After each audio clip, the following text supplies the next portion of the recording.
जो घटना हुई है, हमारे सांसद जियाउर रहमान जब संभल में ही नहीं थे और उसके बावजूद भी उन पर एफआईआर दर्ज करना, ऐसा उदाहरण कभी किसी को मिला होगा देखने को, सुनने को? एक पुलिस ऑफिसर ये कह रहा हो कि नेता बनना छोड़ दो, नेताओं का सहारा लेना छोड़ दो, किसके लिए भाषा थी वो? और मैं ये कहना चाहता हूं, हालांकि ये सब जानकारी आपके पास है, दुखद है कि नईम जैसे नौजवान की जान चली गई, बिलाल की जान गई है, रोमान की जान गई है, कैफ, अयान, और इसमें से कुछ कम उम्र के भी हैं। मुझे याद है जब मैं लखनऊ में प्रेस कर रहा था, उस समय जो जानकारी थी और जो जानकारी छिपाई जा रही थी, जब वहां पर लोकल स्तर से जानकारी हासिल हुई, तब मैंने कहा कि नईम की जान गई है और पुलिस की गोली से गई है। आप लोगों पे सब वीडियोस हैं, आप लोगों पे जगह जगह से वीडियोस मिले हैं, कवरेज है पूरा का पूरा कराया गया ये दंगा है।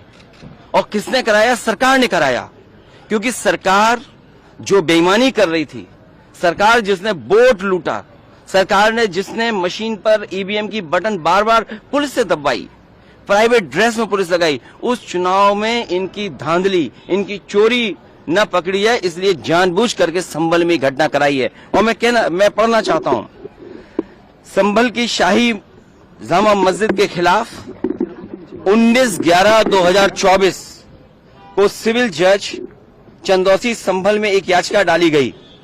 कोर्ट ने दूसरे पक्ष की सुने बगैर उसी दिन 19/11/2024 को सर्वे के आदेश दे दिए।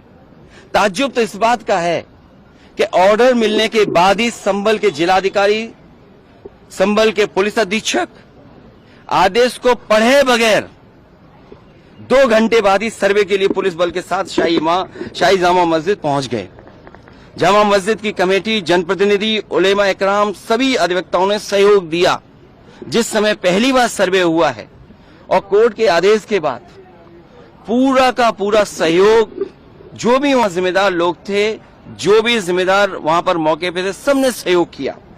जिलाधिकारी संभल और पुलिस अधीक्षक संभल ने 2.5 घंटे सर्वे के बाद कहा, अब सर्वे पूरा हो चुका है और अब रिपोर्ट कोर्ट को भेज दी जाएगी। दिनांक 22/11/2024 फ्राइडे को जुम्मे की नमाज के लिए लोग नमाज अदा करने के लिए जामा मस्जिद पहुंचे, लेकिन पुलिस प्रशासन ने बैरिकेडिंग लगा दी ताकि लोग नमाज न पढ़ सकें।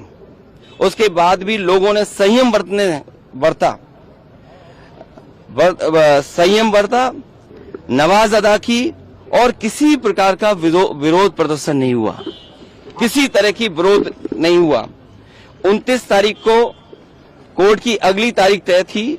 शाही जामा मस्जिद की कमेटी और मुस्लिम समाज के सभी लोग कोर्ट के केस की पैरवी के लिए तैयारी कर रहे थे, परंतु दिनांक 23 तारीख को रात पुलिस प्रशासन द्वारा कहा गया कि 24 तारीख को यानी अगले दिन सुबह को दोबारा सर्वे किया जाएगा।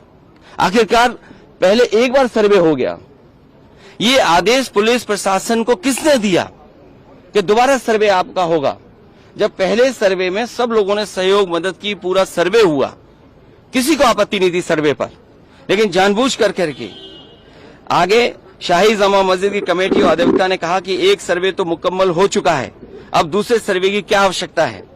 कोर्ट के आदेश का हमने पालन कर दिया, अगर दूसरा सर्वे करना है तो दोबारा आदेश करवाएं, कोर्ट के आदेश के बाद हम दोबारा सर्वे करा देंगे। लेकिन जिलाधिकारी संभल और पुलिस अधीक्षक संभल ने कोई सुनवाई नहीं की और तानाशाही दिखाते हुए और सुबह के वक्त से पहले शाही जामा मस्जिद आ गए। शाही जामा मस्जिद कमेटी और मुस्लिम समाज के लोगों ने फिर भी धैर्य रखा और दोबारा सर्वे के लिए अंदर ले गए। सर्वे के दौरान करीब 1.5 घंटा बाद जब जनता को सूचना मिली तो वो इकट्ठा होना शुरू हो गए। लोगों ने सर्वे का कारण जानना चाहा तो सर्कल ऑफिसर ने उनके साथ गाली गलौज की और लाठीचार्ज करवा दिया, बुरी तरह से जख्मी कर दिया।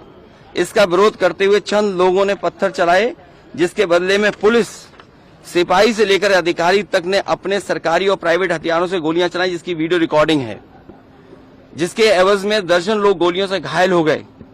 5 मासूमों जो कि अपने घर से सामान लेने के लिए निकले थे, उनकी मृत्यु हो गई। संभल का माहौल बिगाड़ने में याचिका दायर करने वाले लोगों के साथ पुलिस और प्रशासन के लोग जिम्मेदार हैं। इनको निलंबित किया जाना चाहिए और हत्या का मुकदमा चलाया जाना चाहिए।